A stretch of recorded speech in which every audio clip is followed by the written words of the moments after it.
Hello friends, welcome to our channel Y audio education. आज हम बात करेंगे रेट्रोस्पेक्टिव टैक्स के बारे में, जिसे भारत सरकार ने हाल ही में स्क्रैप कर दिया है। तो चलिए शुरू करते हैं।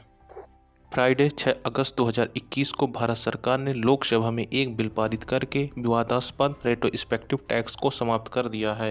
रेट्रोस्पेक्टिव टैक्स भारत सरकार और वोडाफोन एवं केएन जैसी कंपनियों के बीच विवाद का कारण भी रहा था। दोस्तों, रेट्रोस्पेक्टिव टैक्स जानने के पहले हमें जानना होगा क्या होता है प्रोस्पेक्टिव एवं रेट्रोस्पेक्टिव। प्रोस्पेक्टिव का मतलब है भविष्य में होने की संभावना।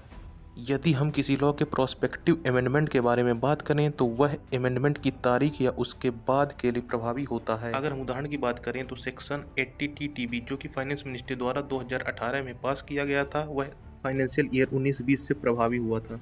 रेट्रोस्पेक्टिव का मतलब होता है looking back over the past, अर्थात भूतकाल से संबंधित। अगर हम रेट्रोस्पेक्टिव का कानून के संबंध में बात करें तो इसका मतलब है कि कानून अमेंडमेंट की डेट के पास्ट में किसी भी तारीख के लिए लागू किया जा सकता है। आइए इसे समझते हैं एक उदाहरण के द्वारा। मुख्यमंत्री राहत कोष की ओर से किसी भी व्यक्ति द्वारा प्राप्त आय के लिए धारा 1023C के तहत छूट का विस्तार 1 अप्रैल 1998 से वित्त अधिनियम 2017 द्वारा रेट्रोस्पेक्टिवली लागू किया गया था। अर्थात अधिनियम 2017 में पारित हुआ था और इसे लागू किया गया था 1 अप्रैल 1998 से। दोस्तों, अगर हम नेचर के बारे में बात करें तो रेट्रोस्पेक्टिव एवं प्रोस्पेक्टिव एक दूसरे के अपोजिट होते हैं। चलिए देखते हैं रेट्रोस्पेक्टिव टैक्स क्या होता है। रेट्रोस्पेक्टिव टैक्स किसी भी डील या ट्रांजैक्शन के लिए लागू होता है जो पास्ट में की गई हो। यह भारत में सन 2012 में इनकम टैक्स एक्ट 1961 के सेक्शन 9 पे अमेंडमेंट करके लागू किया गया था। देखते हैं रेट्रोस्पेक्टिव से रिलेटेड फेमस केसेस के बारे में। ब्रिटिश कंपनी वोडाफोन ने सन 2007 में एक विदेशी होल्डिंग कंपनी के माध्यम से $11 बिलियन के एक सौदे के लिए हज का अधिग्रहण किया था। साथ ही वोडाफोन की सहायक कंपनी ने सीजीपी निवेश में हजसन की पूरी हिस्सेदारी खरीदी थी। इसी डील को ध्यान में रखते हुए भारत सरकार ने यूके की दूरसंचार कंपनी वोडाफोन को एक नोटिस भेजकर कहा कि उसे खरीद पर कर रोकना चाहिए और 11,218 करोड़ रुपए की मांग की। साथ ही बाद में 7,900 करोड़ रुपए दंड के रूप में जोड़े। बाद में वोडाफोन ने नोटिस को सुप्रीम कोर्ट में चुनौती दी और निर्णय वोडाफोन कंपनी के पक्ष में आया। तब वित्त मंत्री प्रणब मुखर्जी के नेतृत्व में सरकार की मांग के लिए कानूनी ढांचा प्रदान करते हुए टैक्स लॉ में रेट्रोस्पेक्टिव अमेंडमेंट किया गया।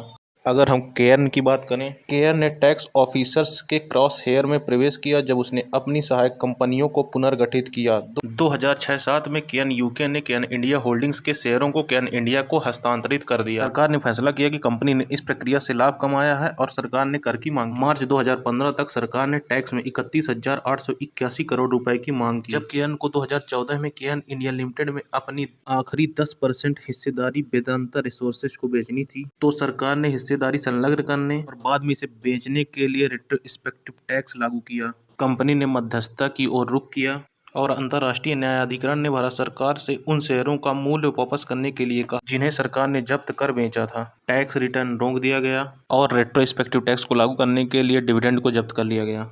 केंद्र सरकार ने आदेश को मानने से इनकार कर दिया और केयर्न ने अमेरिकी अदालत का रुख किया और एयर इंडिया की संपत्ति को जब्त करने की मांग की, क्योंकि एयर इंडिया एक सार्वजनिक इकाई है। फ्रांसीसी अदालत ने तब केयर्न के पक्ष में फैसला सुनाया, जो 8,897 करोड़ रुपए और ब्याज और जुर्माने की वसूली के लिए पेरिस में 20 भारतीय संपत्तियों को फ्रीज करने का फैसला सुना।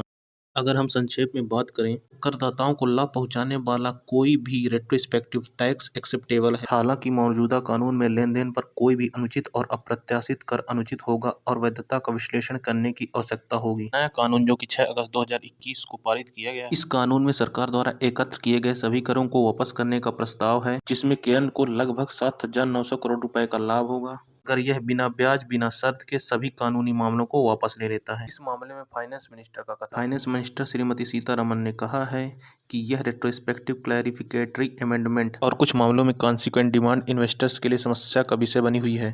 थैंक यू दोस्तों, इस वीडियो में इतना ही। ऐसे ही वीडियोज के लिए हमारे चैनल वाई ऑडियो एजुकेशन को सब्सक्राइब जरूर करें एवं लाइक एवं शेयर भी करें।